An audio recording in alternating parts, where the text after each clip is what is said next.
नमस्कार मित्रांनो, जय शिवराय. मी doctor Vilas Dharmadhikari, Dattakrupa heart care ECP आणि चिलेशन सेंटर नांदेड तर्फे तुमच्या सर्वांचं स्वागत करतो. सर्वप्रथम हिंदवी स्वराज्याचे संस्थापक छत्रपती शिवाजी महाराज आणि धर्मवीर संभाजी महाराज यांना मुजरा, माझा प्रथम मानाचा मुजरा, आणि त्याच्यानंतर आपले WMO टीमचे संस्थापक मराठा कैलासवासी प्रवीणजी पिसाळसर यांना अभिवादन करतो. आणि WMO टीमची सर्व ऍडमिन टीम ज्यांनी मला इथे बोलण्याचा संधी दिली, मला बोलण्याचा मान दिला, त्यांचं मी सर्वप्रथम आभार मानतो. आणि आजचा विषय आहे हृदयरोग आणि हृदयरोगाची कारणे, हृदयरोग कसा टाळता येतो आणि हृदयरोग झाल्यावर त्याच्यावरील विविध उपचार. मी आज हृदयरोगावर खूप महत्वाची आणि बेसिक माहिती देणार आहे आणि कमीत कमी वेळेमध्ये जास्तीत जास्त माहिती देण्याचा माझा संकल्प आहे. तरी आपण कृपया शेवटपर्यंत हा व्हिडिओ पाहावा. तर सर्वप्रथम हृदयरोग. आजकाल हृदयरोग म्हटलं की लोकांना फार भीती वाटत आहे, कारण आज जगामध्ये, संपूर्ण जगामध्ये एका मिनिटाला 4 व्यक्तींचा मृत्यू हृदयरोगामुळे होत आहे, अशी WHO ची यांची माहिती आहे. तर हृदयरोगाची मेन कारणे काय आहेत? आजची जे आपली जीवनशैली आहे, अत्यंत चुकीची जीवनशैली, चुकीचा आहार विहार, या सर्व गोष्टीमुळे हृदयरोगाची खूप आजार वाढत चाललेला आहे. सर्वप्रथम आता सध्याच्या युगामध्ये मृत्यू होण्याचे महत्वाचे आजार, पहिलं कारण म्हणजे हृदयरोग आहे. तर हृदयरोग जो आहे तो हा मेटाबॉलिक डिसऑर्डर आहे. म्हणजे हृदयरोगाला मेन आपली जीवनशैली, आपला आहार विहारच कारणीभूत आहे.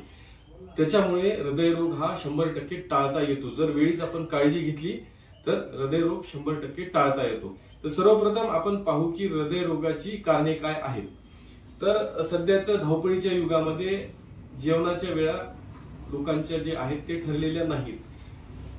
ज्यांनी काही लोक आपल्या जॉबच्या याच्यामुळे, कामामुळे व्यस्त होऊन वेळी अवेळी जेवण करतात. सर्वप्रथम जेवणाच्या वेळा ठरवल्या पाहिजे. सकाळचा नाश्ता, दुपारचं जेवण आणि सायंकाळचं जेवण, जे की सायंकाळी दिवस मावळण्याच्या आत 7च्या आत केले पाहिजे. त्याच्यानंतर नंबर 2 आहे स्ट्रेस, ताणतणाव. जे आजकालच्या लोकांना व्यवसाय म्हणा, जॉब किंवा त्यांची कामे असतील, यांचा ताणतणाव, या ताणतणावाचा सुद्धा आपल्या शरीरावर इफेक्ट होतो. आपल्या स्ट्रेस हार्मोन रिलीज होऊन हृदयरोग होण्याची चान्सेस वाढतात. नंबर 3 आहे व्यसनाधीनता, ज्याच्यामध्ये स्मोकिंग, ड्रिंकिंग, तंबाखू जे असेल, व्यसनाधीनता वाढत चाललेली आहे. लोकांना टेन्शन आल्यावर टेन्शन घालवण्यासाठी असं वाटतं त्यांना की स्मोकिंग केल्यावर, ड्रिंक केल्यावर, अल्कोहोल कन्झम्पशन केल्यावर स्ट्रेस रिलीज होतो. पण तसं होत नसून त्याचा शरीरावर निगेटिव्ह इम्पॅक्ट होऊन उलट त्याच्यामुळे हृदयावर आघात होऊन हृदयरोग त्याच्यामुळे होण्याची शक्यता जास्त आहे. नंबर 4 आहे झोपेचे कमी प्रमाण. म्हणजे एक 30 ते 40 वर्षाच्या व्यक्तीला कमीत कमी 6 ते 7 तास शांत झोप घेणे आवश्यक आहे. जर व्यक्तीची झोप नाही झाली तर त्याचा ब्लड प्रेशर वाढून त्याचं पण शेवट हृदयरोगामुळे होऊ शकतो. त्याच्यानंतर आहे आहार विहार चुकीचा. आपल्या आहारामध्ये सध्या आपण fast food, junk food, non veg, animal food याचं आपण जास्त प्रमाणामध्ये समावेश केलेला आहे, जे की अत्यंत चुकीचं आहे. आपल्या आहारामध्ये प्रोटीन, फायबर याचा समावेश जास्त केला पाहिजे आणि कार्बोहायड्रेट आणि फॅट यांचा कमी प्रमाणामध्ये समावेश केला पाहिजे.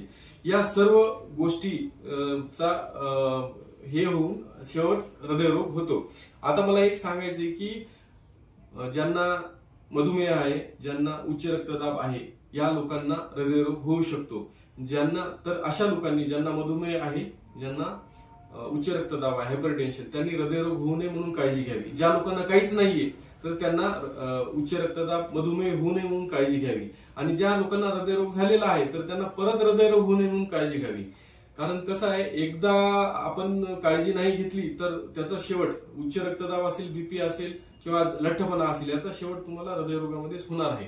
त्याच्यामुळे सर्वप्रथम घाबरून न जाता वेळीच त्याच्यावर उपाययोजना करून आपली जीवनशैली, आहार आपण बदलून आपला ताणतणाव कमी करून आपण हृदयरोग टाळू शकतो, हे सिद्ध झालेलं आहे.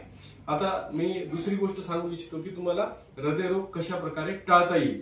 तर सर्वात पहिले मी सांगेल तुम्हाला आहार. आता मी तुम्हाला हे पिरॅमिड दाखवलेलं आहे, हे लक्षात ठेवा. उलटा पिरॅमिड याला म्हणता येईल. उलटा पिरॅमिड म्हणजे सकाळचा जो जेवण नाश्ता असेल तो जास्त प्रमाणात घ्यायचा आहे. दुपारचं जेवण हे त्याच्यापेक्षा कमी प्रमाणामध्ये घ्यायचं आहे आणि रात्रीचं जेवण अगदी थोडक्या प्रमाणात घ्यायचं आहे. हे अशा प्रकारे आपलं आहार डाएटचं पिरॅमिड असलं पाहिजे. हे सर्वांनी कृपया लक्षात ठेवा. उलटं पिरॅमिड, सकाळचा जे नाश्ता आहे तो हेवी असला पाहिजे. तुम्ही सकाळी फुल नाश्ता करा, हेवी नाश्ता करा, दुपारी थोडंसं त्याच्यापेक्षा कमी लंच जे आहे लंचचं प्रमाण नाश्त्यापेक्षा थोडं कमी असलं पाहिजे आणि रात्रीचं जेवण एकदम कमी प्रमाणात असलं पाहिजे. आणि शक्यतो रात्रीचं जे जेवण आहे दिवस मावळण्याच्या आत, ज्याला की आपण 6 किंवा 7 वाजण्याच्या आत केलं पाहिजे. आणि जेवणामध्ये झोपण्यामध्ये कमीत कमी 3 ते 4 तासाचा गॅप पाहिजे. नुसतं जेवण केलं आणि झोपलं असं नाही व्हायला पाहिजे. असं झालं तर त्याचा शेवट सुद्धा हृदयरोगामुळे होतो. म्हणून आपण ह्या बेसिक गोष्टी आहेत जे आपण पाळू शकतो. कारण ह्या गोष्टी नाही पाळल्या तर याचा शेवट तुम्हाला हृदयरोगामुळेच होणार आहे. ह्या गोष्टी तुम्ही पाळल्या तर नक्कीच तुम्हाला हृदयरोगापासून दूर राहता येईल. दुसरी गोष्ट आहे वजन आपलं. प्रत्येकाने आपला BMI, ऑनलाईनवर तुम्हाला BMIचा फॉर्म्युला मिळेल. प्रत्येकाने आपला BMI काढून घ्या हाईट वेट नुसार. ज्यांचा BMI 25 ते 27 पर्यंत आहे, 28 पर्यंत आहे ते नॉर्मल आहे. 27-28च्या पुढचे लठ्ठपणाच्या कॅटेगरीमध्ये जातात. ज्यांना BMI 27-28 पेक्षा जास्त आहे त्यांनी त्वरित सावध व्हावं, आपला वेट लॉस करावा, वजन कमी करावं, व्यसनाधीनता कमी करावी, झोप घ्यावी आणि वजन कमी करण्याकरता आहार विहारामध्ये जसं मी सांगितलेलं आहे कार्बोहायड्रेट, फॅटचं प्रमाण कमी करून प्रोटीन आणि फायबरचं प्रमाण जास्त घ्यावं. त्याच्यानंतर सांगता येईल आपल्याला की झोप शांत जवळपास 7 ते 8 घंटे झोप घेतली पाहिजे. ते जे आहारामध्ये आहे तेलाचं प्रमाण कमी घेतलं पाहिजे आणि शक्यतोवर फिल्टर ऑइल, रिफाईंड ऑइल पेक्षा फिल्टर ऑइलचं प्रमाण आपण जास्त केला पाहिजे. आणि आपल्या आहारामध्ये 3 विष आहेत ज्याला आपण विषच म्हणू. नंबर 1 आहे साखर, नंबर 2 मैदा आणि नंबर 3 नमक. या 3 गोष्टी आहारामध्ये कमीत कमी वापरल्या पाहिजे. या 3 गोष्टी वापरून सुद्धा या 3 गोष्टीमुळे आपला शेवट हृदयरोग म्हणजे उच्च रक्तदाब आणि हृदयरोगातच होणार आहे. या गोष्टीपासून दूर राहिलं पाहिजे. फास्ट फूड, जंक फूड याच्यापासून दूर राहिलं पाहिजे. आहारामध्ये कार्बोहायड्रेट आणि फॅटचं प्रमाण खूप कमी प्रमाणामध्ये. सायंकाळी आपण रात्रीचं जे जेवण घेतो एका प्लेटमध्ये आपण अंदाजे बघितलं तर अर्धा प्लेट भरून आपल्याला फायबर असले पाहिजे. फायबरमध्ये काय, गाजर, काकडी, पत्तागोबी, टमाटे, बीट हे यांचं प्रमाण जास्त आणि अर्धी भाकर किंवा पोळी, 1 पोळी. राईस सायंकाळी शक्यतो नाही घेतला तर चालेल. दिवसा तुम्ही राईस घेऊ शकता. तर रात्रीचं एकदम जेवण जे लाईट असलं पाहिजे जेणेकरून आपल्याला ते पचायला सोपं होतं आणि आपल्याला शांत झोप लागेल आणि ते आपल्याला आहार डायजेस्ट होईल. तर अशा प्रकारे. आणि नंतर आहे व्यसनाधीनता जी आहे त्यांनी कमी करावी. अल्कोहोल कमी करावं, स्मोकिंग कमी करावी आणि तंबाखूचं सेवन पण कमी करावं. कारण याच्यामुळे काय होते, रक्तवाहिन्यामध्ये काठिण्यता निर्माण होते, रक्तवाहिन्या कडक होतात आणि रक्तवाहिन्याच्या आतमध्ये जखम होण्यास चालू होते, ज्याला की आपण म्हणू एंडोथेलियल डिस्फंक्शन. आणि त्याच्यामुळे ब्लॉकेज होण्याचं हळूहळू प्रमाण वाढत जाते. त्याच्यामुळे व्यसनाधीनता कमी करावी, ताणतणाव कमी करावा. ताणतणाव कमी करण्यासाठी शक्यतो आपलं ज्याला की आपण योगा प्राणायाम म्हणू, योगा प्राणायामचं प्रमाण चांगलं ठेवावं रोज 1 तास. आणि सर्वात महत्वाची गोष्ट म्हणजे शरीराला 1 तास वेळ द्यावा. आता जे आपलं जर हृदय आहे दिवसाला 1 तास धडधडतं आणि तुम्ही हृदयासाठी किती धडपड करता हे महत्वाचं आहे. जर आपलं दिवस रात्र हृदय 1 लाख वेळेस धडधडत असेल आणि आपण त्याच्यासाठी 1 तास जर काढत नसाल तर ते आपल्याला शेवटी मग कुठेतरी जाऊन ते धोक्याचं आहे. त्याच्यामुळे रोज 1 तास घाम गाळणे आवश्यक आहे. बरेच लोक पेशंट माझ्याकडे येतात, म्हणतात सर मी तर माझा जॉब खूप स्ट्रेसफुल आहे, मी दिवसभर फिरत असतो. हे अत्यंत चुकीचं आहे.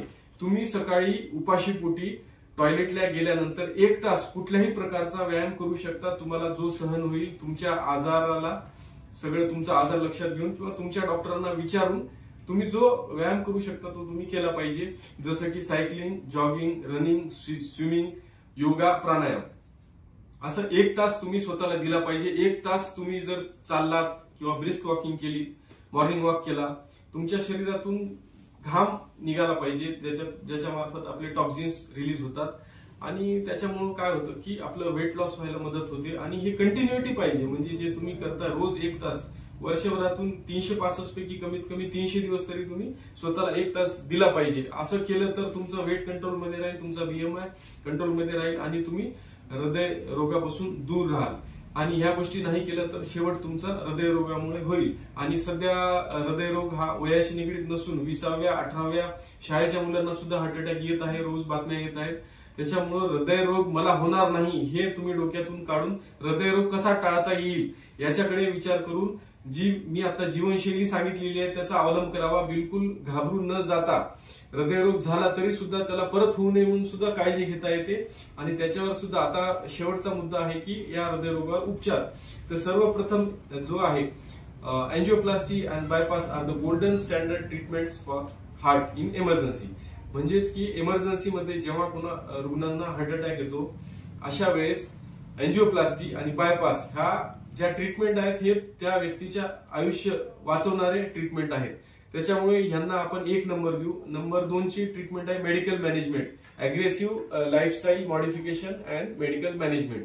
जे याचा अर्थ की जे लोकांना अँजिओप्लास्टीची गरज नाहीये अशा लोकांना कार्डिओलॉजिस्ट थोडंसं आपलं जीवनमान आणि काही मेडिसिन्स देतात, रक्त पातळ करणारे, ब्लॉकेज कमी करणाऱ्या अशा मेडिसिन्स घेऊन आणि आपलं डाएट, लाईफस्टाईल आणि मी जसं सांगितलं आता की योगा, प्राणायाम, रोज 1 तास व्यायाम याद्वारे आपण दुसऱ्या प्रकारे मेडिसिननी पण ब्लॉकेजवर नियंत्रण आणू शकतो.